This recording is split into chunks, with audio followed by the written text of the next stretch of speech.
Hey there, it's Dusty Thunder with another story for you here. This one is Am I the Astronaut for hiding my pregnancy from my husband and my mother-in-law? I, 25 female, have been married to my husband, 28 male, for 3 years. My husband, I will call him Joel, and I met in college and married very young. We have both always dreamed of having a big family, and I have always wanted to be a stay-at-home mother.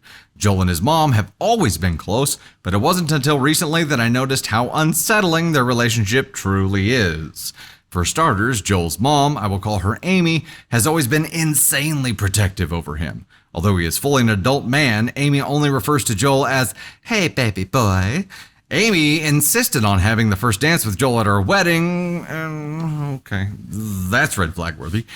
And because she was paying for most of it, I let her have that, but put my foot down when she suggested that she should wear a cream-colored dress as mother of the groom. I don't think mother of the groom is automatically gets a cream colored dress. I don't think that's how that works. I could be wrong. Amy lives in our neighborhood and has made a habit of showing up unannounced and inviting herself into all aspects of our lives. It's too much.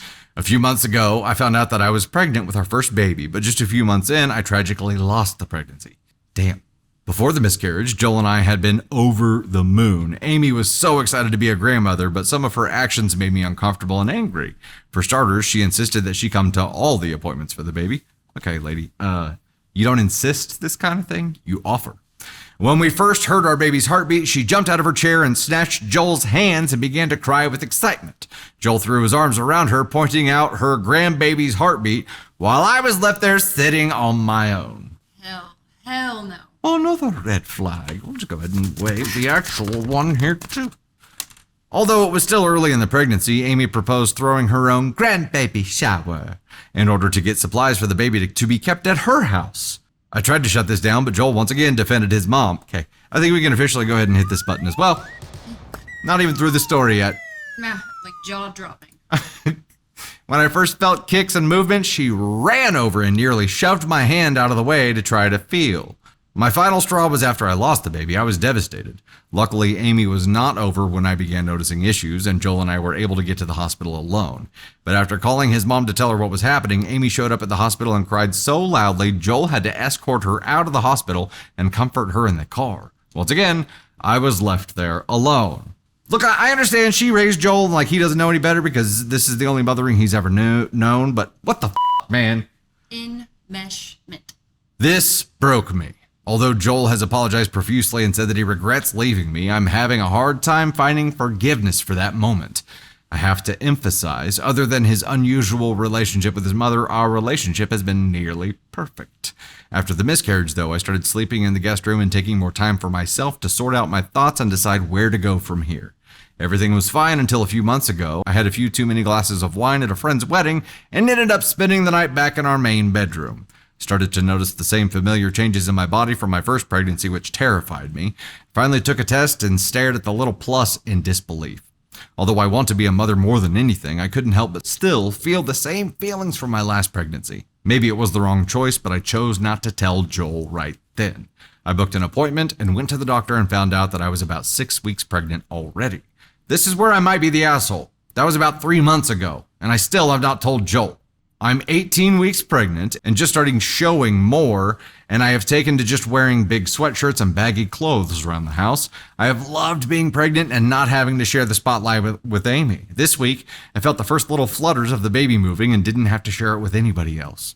In just a few weeks, I can learn his or her gender and not risk having to throw a grandbaby gender reveal for my mother-in-law. Maybe most importantly, God forbid anything were to happen to the pregnancy again, I would rather handle it alone than have to deal with consoling her. But now, I don't know where to go from here. Obviously, I can only keep this up for so long, but how do I explain to Joel that I've been hiding the pregnancy from him for months? Should I just run away and start a new life? Mostly kidding.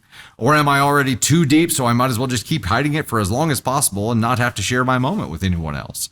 I love my husband and I don't want to leave him, but I don't know how I can save the situation and our marriage. Am I the astronaut? We have insight from a recovering mama's boy in here, but before we dive into that, thoughts so far. Ellen, they need counseling or she needs to leave. This can't go on. I agree with that. I don't know if the damage is repairable at this point. You know what I mean? Look, if you're in a position where the reason you're not telling your partner is because you know your partner is going to cause you more pain when you do. That's like deal breaker level problem. So this has to be a firm boundary thing, because right now he's not respecting any boundaries you've had. You tried talking to him. You've tried creating boundaries here.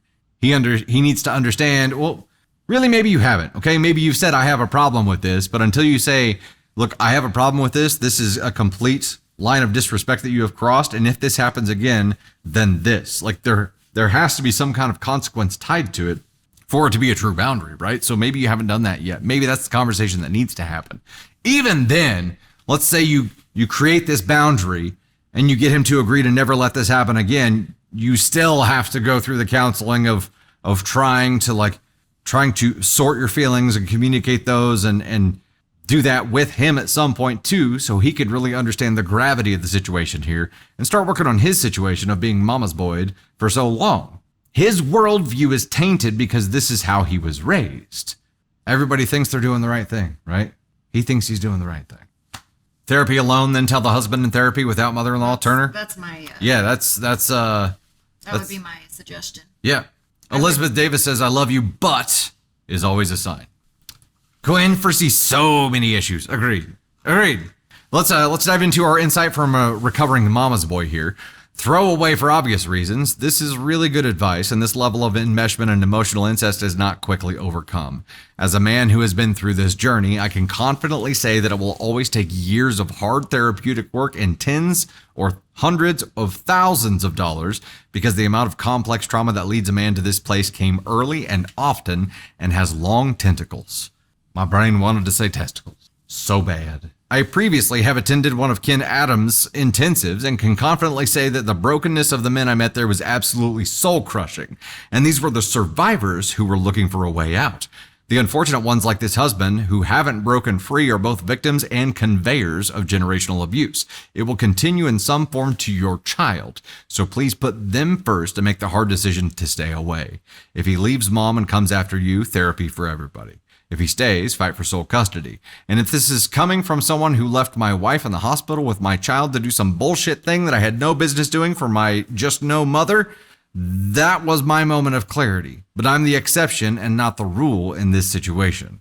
The combination of narcissistic mothers and absent or powerless fathers who sacrifice their children to abuse with the weird combination of both extreme neglect and control is super powerful. He needs a lot of help, but so does OP. Extremely mentally healthy people seldom form lasting relationships with extremely unhealthy people. In this process of me getting healthy, my wife also did a lot of her own work so that we could both show up together for our kids in ways that neither of our parents were able to do for us. The work is how you beat this generational curse. Godspeed with your child. I wish you well on this long journey, whichever way it goes. Question: how did it work out with your wife? MB response here. MB is mama's boy. MB, yeah, mama's boy. We're good now, with both of us working healthy boundaries within our families.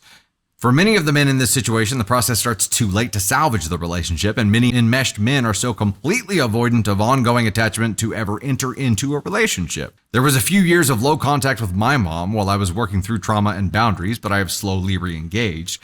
That relationship is completely transformed. I show up within my boundaries in ways that I choose, not out of a sense of obligation or in a response to manipulation. Timeouts are given as needed, and my default answer to request is typically no. I show up as the type of husband, father, son that I want to be, not out of obligation. The work doesn't end. Recovering from this type of damage requires lifetime maintenance. Very important point here. Lifetime maintenance. And I think a lot of things that you end up needing therapy to understand do require lifetime maintenance. Peanut gallery here because we're getting a preview of the tater thoughts that are pending here. Tater thoughts, come on up. I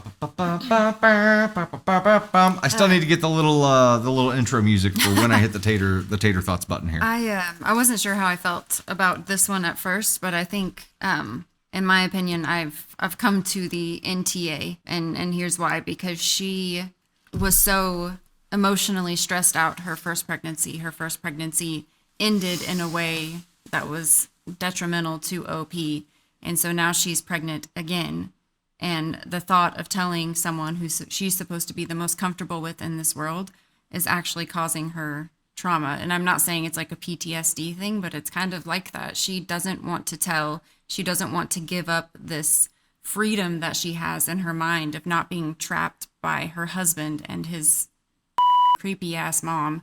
And I cannot blame her for that, because at this point, what she's doing is protecting her child.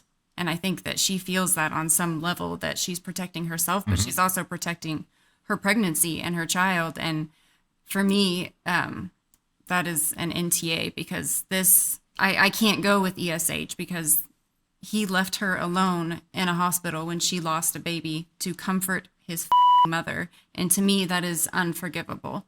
I don't know how I come back from that, but if I'm wanting to save this marriage, which it sounds like she does, this is going to be me going to counseling, telling the counselor where I'm at, what has happened, what has led to this point, and then bringing my husband into that without mother-in-law and communicating exactly with like somebody that's a neutral party, someone that is there that can have her back. I guess not neutral, but someone that can have her back and be there for her, because that is what she needs. She does not have that now. Right now it's like 2 against 1 and she's being steamrolled, and she's young. Like in my head, she does not have the backbone to stand up to this woman yet. And so I think having someone there that's in her corner to communicate this to her husband would be the best thing for her if she wants to stay in this marriage. So I agree with you. And I think, we tell people all the time, make the choice you wish your child would make if they were in this situation in the future. She is choosing her child here. She's choosing the best thing there. Putting myself in hubby's shoes here, like his worldview is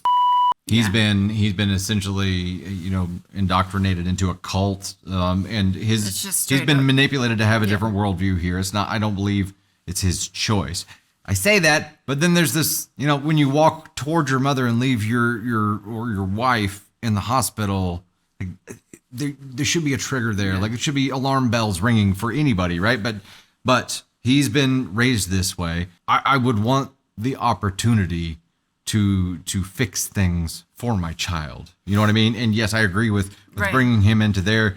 That you need a really good therapist to be able to pull that off. Right. You know what I mean? In a way, because if it's just telling him and trying to get him to understand how you feel in that moment, he's going to run to mommy, because that's what he knows. It would have to be telling him how you feel and why, and then diving into here's how you are. And here's what you are going to need to start doing. And the first thing you need to start doing is not running to mommy right now. Right. At some point, I don't understand. And like he said, it's a generational curse. I don't understand this type of parenting. Like our jobs as parents is to raise great human beings, that function in society without our assistance, that can go out and be people in this world. You have to cut the cord at some point. And like we're experiencing that now with our teens. We've experienced that with Caden. He has his life. He has moved out. He's in a relationship. Like you have to let them do it on their own. It doesn't mean that you can't show up for them, but you don't get to overstep. You don't get to insert you got to bite your tongue a lot. You don't get to insert yourself into every nook and cranny of their life, because that's nuts. That is not how life works. And Elise had a good comment. He said he would be missing out on the pregnancy either way, because he would be putting the focus on his mom. That's true. I think that's a hell of a point to make to that I wanted to bring to the TikTok side. I agree. I do want to keep in mind at some level here, I think she's making the right decision, and protecting her child here is the right thing to do. Separately, I wish it was also an option here to, while they are separate and protected here, for him to gain an awareness as to why, and then have the opportunity to start fixing things on his own. Yeah. You know what I mean? He doesn't, I think creating distance is a smart thing there.